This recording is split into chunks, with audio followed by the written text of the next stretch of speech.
Pemirsa, beberapa saat lalu kepolisian menyampaikan konferensi terkait penangkapan 3 terduga teroris di Bekasi, Jawa Barat. Berikut kami tayangkan kembali konferensi persnya. Tertangkap oleh Densus 88. Sekaligus juga memberikan bantuan kepada keluarga dari anggota-anggota kelompok JI yang tertangkap tersebut.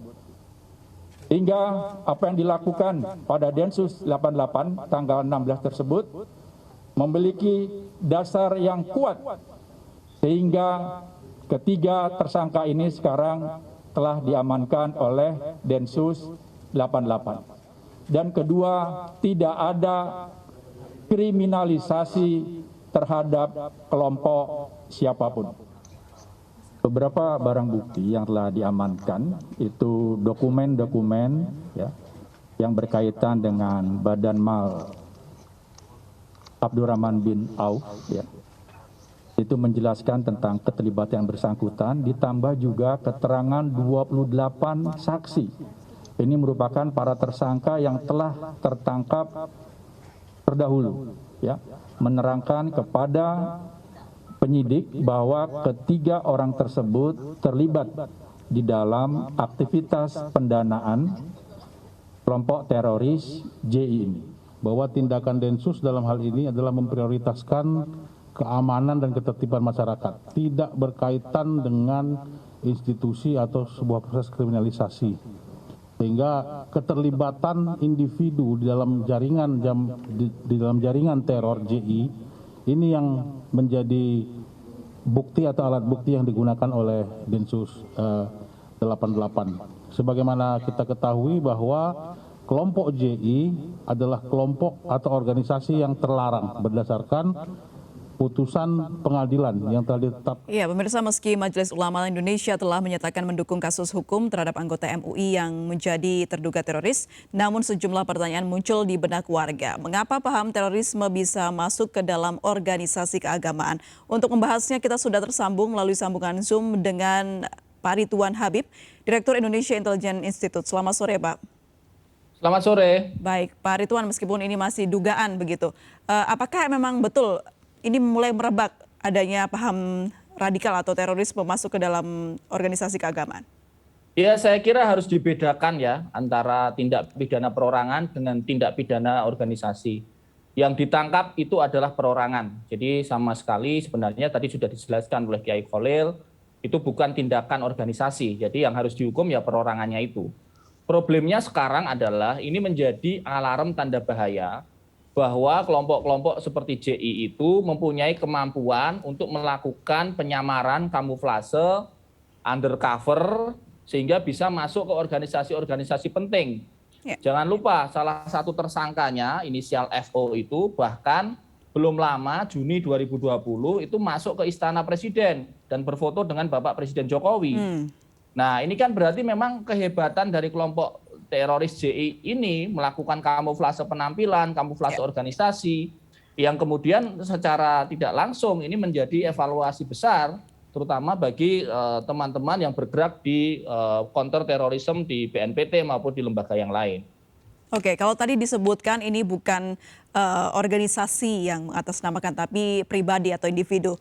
Namun apakah memang penyebaran paham teroris ini juga menargetkan organisasi keagamaan menurut Anda? Ya, kalau mereka ini kan mengamankan organisasi, mereka akan berusaha eksis dimanapun. Kalau bisa masuk ke kampus, masuk ke kampus. Masuk organisasi besar, masuk organisasi besar. Masuk ke BUMN, masuk ke BUMN. Ya, apapun yang menjadi target-target mereka untuk mengamankan operasional mereka. Saya kira ini yang menjadi salah satu konsentrasi utama sekarang adalah mempersiapkan pencegahan semaksimal mungkin ya.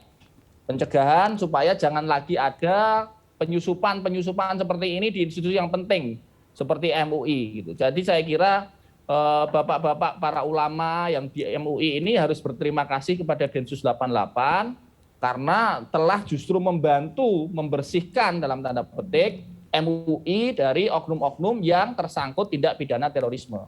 Baik, ada banyak isu-isu yang berkembang. Salah satunya adalah tersangka dari atau terduga teroris ini pernah juga mendirikan partai yang bertujuan untuk melindungi jaringan Jamaah Islamiyah. Belum lagi ada ya isu juga yang mana menyebutkan dari terduga teroris ini pernah ya ikut pendidikan dari Abu Bakar Ba'asyir. Seperti apa tanggapan Anda?